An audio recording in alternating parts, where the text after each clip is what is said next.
बिस्मिल्लाहिर्रहमानिर्रहीम। अस्सलाम वालेकुम नाज़रीन, आप यूट्यूब चैनल देख रहे हैं। मैं इमरान ख़ान हूँ। ख़बरें बड़ी इंपॉर्टेंट हैं। मकसूद चपड़ासी कत्ल हुआ या तबई मौत मरा। मैंने 10 मई को एक वीलॉग किया था, उसमें मैंने कुछ कहा था, वो मैं आपको भी बताऊँगा मकसूद चपड़ासी के बारे में ही। और इसके अलावा 40,000 फैक्ट्रियों को मुस्तकबिल दाव पे लग गया। पाकिस्तान में वो बंद हो सकती हैं। PMLN ने ये फैसला किया है कि वो हुकूमत किसी सूरत नहीं छोड़ेंगे। क्यों नहीं छोड़ेंगे वो भी बताऊंगा। रिटायर फौजियों के बारे में बड़े अहम फैसले किए जा रहे हैं और वो फैसले मरियम नवाज कर रही हैं, जबकि IMF ने कुछ नई कंडीशंस भी रख दी हैं। और वो जो नई कंडीशंस हैं IMF की, वो इंतहाई मुश्किल हैं। हुकूमत के लिए मुसीबत पैदा हो गई है। मस्जिद नबवी में जो आदमी नारे लगा रहा था PMLN के खिलाफ, वो कौन था, उसके बारे में एक नया इंकशाफ सामने आया है। रूसी तेल के ऊपर किस तरीके से ये हुकूमत भाग रही है आगे आगे, और रूस का तेल नहीं लेना चाहती। इसके ऊपर एक मुकम्मल वीलॉग भी करूंगा। बहुत सारे लोग कहते हैं कि ईरान से ले लो ना, फिर ईरान पे भी पाबंदियां हैं, तो आपको तफसील से बताऊंगा। लेकिन यहाँ मेरे पास इसके बारे में एक खबर मौजूद है और इमरान खान साहब भी तुले हुए हैं इस महाजराई के अंदर इस बात पे कि वो अपना हक लेकर छोड़ेंगे और इम्पोर्टेड हुकूमत को किसी सूरत तस्लीम नहीं करेंगे। लेकिन पहले आपको एक कहानी सुनाता हूँ और आपको कुछ दिखाता हूँ। ये शख्स है, इसका नाम है केविन कार्टर। ये जो केविन कार्टर है, ये बहुत पुराना एक जर्नलिस्ट था। 80 और 90 की दहाई में पहले ये एयरफोर्स में हुआ करता था, फ़ौज में भी रहा है, मुख्तलिफ काम करता रहा रेडियो पे। फिर ये बन गया फ़ोटोग्राफ़र। ये फ़ोटोग्राफ़र था, एक जर्नलिस्ट।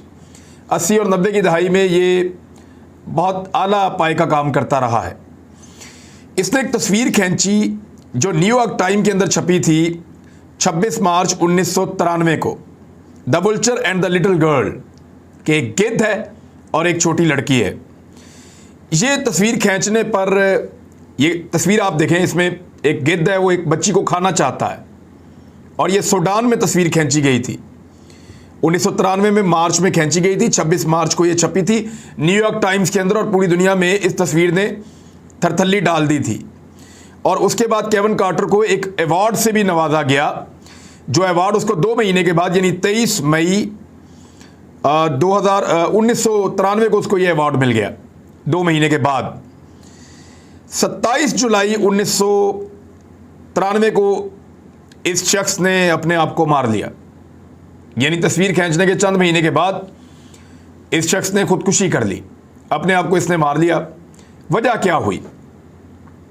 ये जो गिद्ध बैठा हुआ है ना, और ये जो बच्ची है, ये बच्ची जाना चाहती है अपने आप को घसीट घसीट के।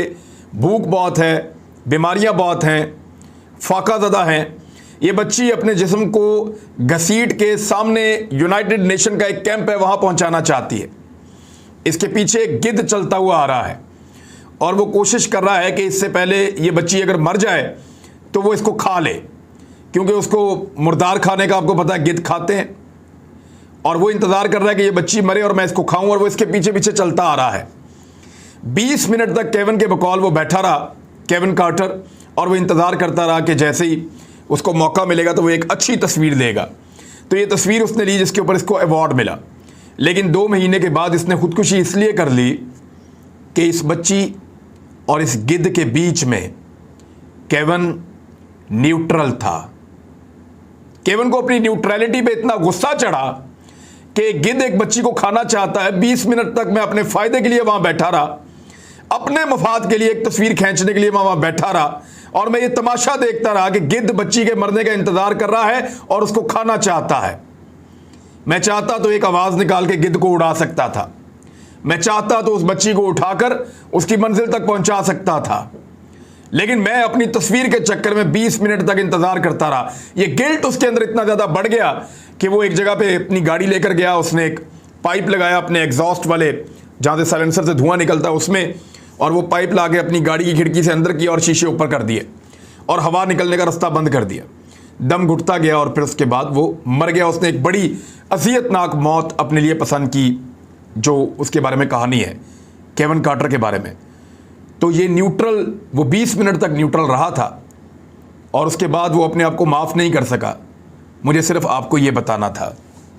अब आ जाएं ख़बरों की तरफ। तो सबसे पहले तो जो मुख्तलिफ कंपनीज़ हैं, प्राइवेट कंपनीज़, जो चाहती हैं कि वो रूस से तेल लेकर आए उनको भी हुकूमत मना कर रही है और उनको रोक रही है। यानी रूस से आपको सस्ता तेल मिल सकता है। हमाद अजहर ने प्रेस कॉन्फ्रेंस करते हुए बताया कि फ्यूल कंपनियों के पास तेल मुनाफे का 600 अरब रुपया पड़ा है, जबकि अभी ये हुकूमत कह रही है, इंपोर्टेड हुकूमत के, हमारे पास तो तेल के पैसे ही नहीं है। जबकि हमाद अजहर बता रहे हैं कि तेल का जो मुनाफा इन्होंने कमाया है उसका 600 अरब इनके पास पड़ा है, जबकि खैबर पख्तूनख्वा और पंजाब की हुकूमतें 100 अरब रुपए दे रही थी। 300 अरब रुपए तेल सब्सिडी के लिए रखे गए थे। रूस से सस्ता तेल मिलता तो ये 300 अरब भी बच जाते। 29 मार्च को मॉस्को से सफ़ीर का फ़ोन आया और ये कहा कि रूस तेल सस्ता देने में दिलचस्पी रखता है। हमने कहा कि हम तेल का कार्गो ख़रीदना चाहते हैं। 25 मई को ज़ाती ज़राए से बात हुई तो पता चला कि अभी एक दिन पहले उनका लेटर मिला है। इस दौरान भारत ने रूस से सस्ता तेल खरीदकर 2 अरब डॉलर बचाए हैं। 2 अरब डॉलर्स, यानी पाकिस्तान में अगर आप देखें तो ये 400 अरब रुपए बनते हैं जो भारत ने बचा लिए हैं रूस के साथ सौदा करके। लेकिन पाकिस्तान जो है वो बहुत कमज़ोर मुल्क है, बड़ी बुज़दिल हुकूमत है यहाँ पे, तो वो ऐसा नहीं कर रहा है। दूसरी जानिब शौकत तरीन साहब जो बहुत ख़बरों में थे, साबिक वज़ीर ख़ज़ाना, उन्होंने कहा कि हुकूमत अमेरिका से डरती है इसलिए रूस से मुआहदे नहीं कर रही। ये साबिक वज़ीर ख़ज़ाना कह रहे हैं। साबिक वज़ीर ख़ज़ाना तरीन का कहना था कि अब हमें IMF के सामने खड़ा होना पड़ेगा, ये मुआहदे अवामी मफाद के लिए नहीं है। न्यूज़ कॉन्फ्रेंस में उन्होंने बताया कि हमारी हुकूमत ने IMF को वाज़ेह जवाब दिया था कि किसी सूरत पेट्रोलियम और बिजली पर पैसे नहीं बढ़ाएंगे, बल्कि टैक्स हम नेट उसका बड़ा करेंगे, टैक्स ज़्यादा इकट्ठा करेंगे, और हम यही कर रहे थे। लेकिन इस हुकूमत ने IMF के सामने मुकम्मल सरेंडर कर दिया है। इंपोर्टेड हुकूमत ने एक ही झटके में 7.5 रुपये बढ़ा दिए बिजली के ऊपर और गैस के ऊपर, जिस तरह पैसे इन्होंने बढ़ाए, और अभी मज़ीद बढ़ाने की तैयारी कर रहे हैं। यानी ये तो खुद इन्होंने इशारा दे दिया है कि इस्लामाबाद से ये खबरें आ रही हैं कि दोबारा गैस की कीमतों के अंदर इजाफा होने जा रहा है। ये तो जी पेट्रोल का मामला है। मुझे आपको डिटेल में बताना है कि जो रूस से और ईरान से लोग मुकाबला करते हैं ना कि आप ईरान से क्यों नहीं लेते, पाबंदियां तो ईरान पे भी हैं। तो अगर आप इतने ही पहलवान थे इमरान खान साहब कि अमेरिका को आंखें दिखा के रूस से पेट्रोल लेना चाह रहे थे, तो वो ईरान से ले लेते सस्ता पेट्रोल डीजल। तो उसका जवाब मैं आपको एक और वीलॉग में दूंगा कि वहाँ क्या प्रॉब्लम थी। बहरहाल 40,000 फैक्ट्रियों का मुस्तकबिल दाव पर है, इसकी भी खबर मौजूद है।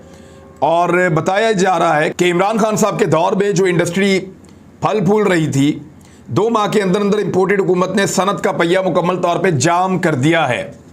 और PPA द पाकिस्तान अफेयर्स ने इसको बताया है कि 40,000 factories at risk of closing in Pakistan, commercial capital एमिड fuel crisis. आपके फैसलाबाद के अंदर जितना भी आपका टेक्सटाइल का इंडस्ट्री है वो सारी बहुत ज़्यादा ख़तरे में है, और उसकी वजह यह है कि फ्यूल का क्राइसिस है। उन लोगों को गैस भी नहीं मिल रही, उन लोगों को बिजली भी फराहम नहीं की जा रही, कीमतें भी बढ़ाई जा रही हैं दोनों चीज़ों की। तो ऐसे में मुकाबला करना और चीज़ें बनाना इंतहाई मुश्किल हो जाता है। एक फ़ैसला किया गया है हुकूमत की जानिब से कि जब तक निकाला ना जाए तब तक हुकूमत नहीं छोड़नी और हुकूमत से बाहर नहीं जाना।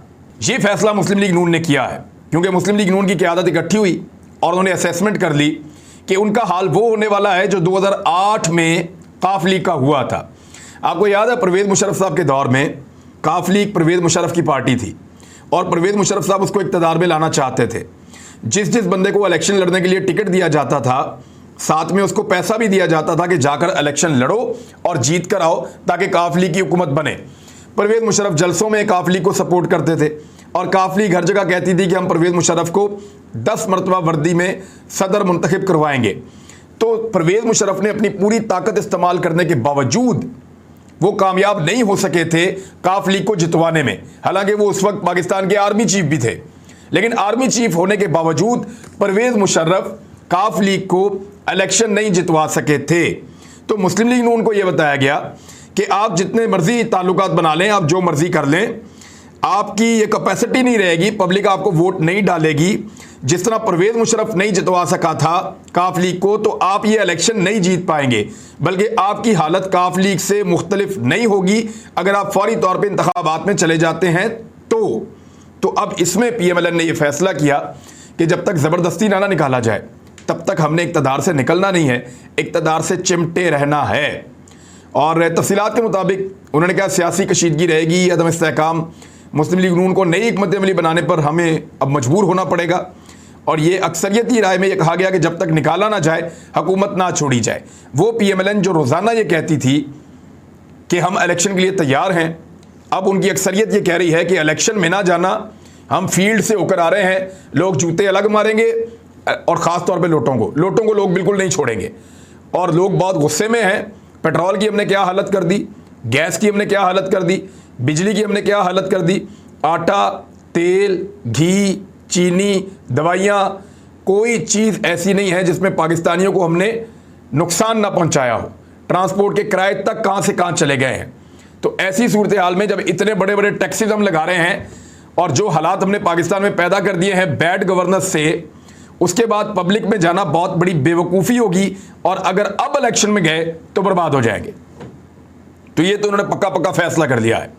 मरियम नवाज साहिबा जो है वो रिटायर फौजी अफसरान के पीछे पड़ गई हैं और मेरी इन्फॉर्मेशन के मुताबिक कुछ जो फौजी रिटायर अफसरान हैं जिन्होंने अपनी ज़िंदगियां फ़ौज को दी हैं, उनसे कुछ सहूलियात वापस ले ली गई हैं और वो इसका शिकवा दबे लफ्ज़ों में करते भी हैं। इन्फॉर्मेशन भी आती है कि जो सहूलियात रिटायर फौजी के तौर पे, रिटायर अफसरान को तमाम महकमों के जो लोग होते हैं उनको मिलती हैं सहूलियात और उनको यानी पेंशन है, बहुत सारी और चीज़ें हैं, उनका मेडिकल फैसिलिटीज़ हैं, कंटोनमेंट के अंदर उनके बहुत सारे क्लब्स हैं, बहुत सारी चीज़ें हैं, तो उनको वो मुराद उनसे वापस ले ली गई हैं। लेकिन मेरे ख्याल में क्योंकि ये मरियम नवाज साहिबा का आइडिया है तो शायद उनके कहने पर पाक फ़ौज ने रिटायर फ़ौजियों से ये सारी चीज़ें वापस ली हैं, क्योंकि मरियम नवाज साहिबा ने कहा कि रिटायर फ़ौजी मुराद वापस करके सियासत में आ जाएँ। और रिटायर फौजी अफसरान की प्रेस कॉन्फ्रेंस के हवाले से उन्होंने कहा कि उन्हें मनाजिर याद हैं जब वो सहाफ़ियों का सवाल दिए बगैर भाग रहे थे। रिटायर फौजियों पर इल्ज़ाम लगाया कि वो तफरीक पैदा करने की कोशिश कर रहे हैं, जो काबिल अफसोस है। और साथ ही उन्होंने ये कहा कि अवाम के टैक्सों का सारा पैसा बनी गाला जा रहा है। और ख़ास तौर पे जो उन्होंने तनकीद की वो ज़्यादा तनकीद उन्होंने रिटायर फौजियों पे की और उन्होंने कहा कि अगर वो चाहते हैं तो वो सियासत में आ जाएं और फ़ौज की मुराद जो हैं वो वापस करें। वो वैसे कुछ लोगों की अभी तक मुबैना तौर पे जो इतलात आ रही हैं उनके मुताबिक उनसे वापस ले भी ली गई हैं। तो मरियम नवाज साहिबा का फार्मूला इस वक्त पाकिस्तान पे चल रहा है, हुकूमत पे चल रहा है, वजारत ख़जाना पे चल रहा है, वजारत दिफा पे चल रहा है। पाक फ़ौज के बारे में वो जो कहती हैं उसी तरह चीज़ें हमें होती हुई दिखाई देती हैं। यानी उन्होंने कहा कि रिटायर फ़ौजियों को उनकी मुराद वापस ली जाएँ या वो अपनी मुराद वापस करें। तो इस तरह की खबरें हमें सुनने की बार बार मिलती हैं। मकसूद चपड़ासी के बारे में 10 मई को मैंने एक वीलॉग किया था और उसमें शाहीन सहबाई साहब के हवाले से मैंने एक ख़बर शेयर की थी कि मकसूद चपड़ासी भी खैर मनाए, इसका इंतकाल भी हो सकता है। बहरहाल मकसूद चपड़ासी का 2 रोज़ कबल लगभग 50 साल के करीब इसकी उम्र है और इसका अचानक इंतकाल हो गया और कुछ पता नहीं है कि किस वजह से इसका इंतकाल हुआ। बहरहाल असद खरल साहब ने एक फॉरेंसिक मेडिकल रिपोर्ट जो है वो शाया की है सोशल मीडिया पे। उसमें वो रिपोर्ट पे इंकशाफ करते हैं कि मलक मकसूद वल्द नियाज़ अहमद के जिस्म पर तशद्दुद के निशानात मौजूद पाए गए। मुतवफ़ी की उम्र 50 साल के लगभग थी। मंगल 6 जून सुबह 10:30 पर मौत की इतला मिली। जिस्म के पिछले हिस्सों पर मुस्तहकम सफ़ेद मुख्तसर मशकूक चोटें थी। ये असद खरल साहब का एक ट्वीट है। वो ये कह रहे हैं जबकि पाकिस्तान तहरीक इंसाफ उनके जो रहनुमा है वो बार बार कह रहे हैं कि हमें पहले ही खदशा था। डॉक्टर रिजवान हार्ट अटैक, उनकी मौत हो गई। मकसूद चपड़ासी हार्ट अटैक, उनकी मौत हो गई। एक और ऑफिसर हार्ट अटैक, वो ज़िंदगी और मौत की कशमकश में है। तो मकसूद चपड़ासी एक ऐसा करैक्टर था, यानी जो करैक्टर जुड़ा हुआ मनी लॉन्ड्रिंग के साथ या जो करैक्टर जुड़ा हुआ है उन केसेस के साथ जो शरीफ ख़ानदान के ऊपर चल रहे हैं और जिस तरह मुलाजमों के अकाउंटों के अंदर पैसे आए हैं, उन करैक्टर्स की इस तरह की अचानक अमवात शहबाज शरीफ की हुकूमत में आने के बाद मेरे ख्याल में इस पर एक कमीशन बनाया जाना चाहिए और हुकूमत पाकिस्तान को इसके ऊपर तहकीकात करनी चाहिए और इनकी बॉडीज़ को चेक करें। क्योंकि कुछ लोग कह रहे हैं कि एक ऐसा केमिकल है जो अगर खाने में दिया जाए तो इंसान को हार्ट अटैक हो सकता है। कुछ लोग ये कह रहे हैं और ऐसे खदशात का इजहार लगातार किया जा रहा है। सोशल मीडिया पाकिस्तान का इन चीज़ों के साथ भरा हुआ है। बहुत मुमकिन है कि इन बातों में कोई सदाकत हो, लेकिन अगर ये बातें गलत हैं तो इनको गलत साबित किया जाना चाहिए और इसके ऊपर एक इंक्वायरी होनी चाहिए। मरियम नवाज साहबा ने क्लेम किया था कि जो शख्स वीडियो बना रहा था नारेबाजी की, जो नारेबाजी हो रही थी वहाँ पे सऊदी अरब में, जो शख्स वीडियो बना रहा था वो शख्स पाकिस्तान तहरीक इंसाफ का था, उसको 3 साल की जेल हो गई। सलीम साफ़ी ने उसको ट्वीट किया था, मरीम नवाज़ ने उसको एंजॉय किया था। अभी असद खरल ने एक और ट्वीट किया है, मैं उन्हीं के एक और ट्वीट का हवाला आपको इसलिए दे रहा हूँ कि ये मेरे पास पेपर वहीं पे मौजूद है और ये पेपर सामने लिखा हुआ है और इसमें बताया गया कि मस्जिद नबवी में नारे लगाने वाले मोहम्मद ताहिर नून लीगी हैं और उनको सऊदी अरब की हुकूमत ने 3 साल कैद की सज़ा सुना दी है। यानी नारे लगाने वाला नून लीगी था, वीडियो बनाने वाला पीटीआई वाला था, सऊदी अरब ने पकड़ के दोनों को ही अंदर दे दिया है और दोनों को 3-3 साल सज़ा सुना दी है। एक सज़ा के ऊपर मरियम खुश हो रही हैं, दूसरी सज़ा के ऊपर पीटीआई खुश हो रही है। लेकिन बात यह है कि जिनको चोर कहा गया उस सरजमीन के ऊपर, उनको सोचना चाहिए कि उनके खिलाफ चोर के, गद्दार के या लोटों के नारे बार बार क्यों लगते हैं। इमरान खान साहब का ये कहना है गैर मुल्की चैनल को इंटरव्यू देते हुए कि जिन लोगों ने इस सारी चीज़ की मनसूबाबंदी की थी वो अब बहुत परेशान हैं क्योंकि वो मुझे वापस नहीं लाना चाहते। मुझे दोबारा वापस लाने के लिए उन्होंने मुझे बाहर नहीं किया था और उसी के लिए बहुत बड़े पैमाने के ऊपर धांधली का बंदोबस्त किया जा रहा है। ये इतनी बड़ी धांधली है कि पाकिस्तान पूरा का पूरा जो है वो हिलकर रह जाएगा। नौजवानों के वोटों को दूर दराज इलाकों में फेंक दिया गया है ताकि वो इमरान खान साहब को वोट ही ना कर सकें। IMF ने जो शर्त रखी है मुख्तसरन आपको बताता हूँ, वो ये कह रहे हैं कि जो CPEC के मामला था ना, जाके चाइना के साथ दोबारा डील करो ख़ास मामलात को। वो कौन से मामलात हैं एक और वीलॉग में आपको बताऊंगा क्योंकि ये बहुत इंपॉर्टेंट है। चाइना इस पर बहुत नाराज़ होगा। आप चाइना के साथ वो करने जा रहे हैं थोड़े पैसों के लिए कि चाइना ने यहाँ पे तो इन्वेस्टमेंट करके आप पे एहसान किया था, लेकिन पूरा शिफ्ट आ रहा है। चाइना, रशिया और जो खित्ते के ममालिक हैं उनसे पाकिस्तान को दूर किया जा रहा है, जबकि अमेरिका और यूरोप की गोद में पाकिस्तान बैठ रहा है। ये 2 तस्वीरें देखें ना, एक तस्वीर में आपके वज़ीर आज़म साबिक और बरतानवी वज़ीर आज़म उनके साथ सेल्फी लेके शौक पूरा कर रहा है। दूसरी तस्वीर में आपका मौजूदा वज़ीर आज़म एक बरतानिया के ब्यूरोक्रेट को अपने हाथ से, यानी वज़ीर आज़म का क्या लेवल है उसके साथ, कुछ भी नहीं है, सेक्रेटरी लेवल का आदमी है, उसको अपने हाथ से केक खिला रहा है। हम कहाँ थे, कहाँ पहुँच गए। अब तक के लिए इतनी, अपना ख्याल रखिएगा।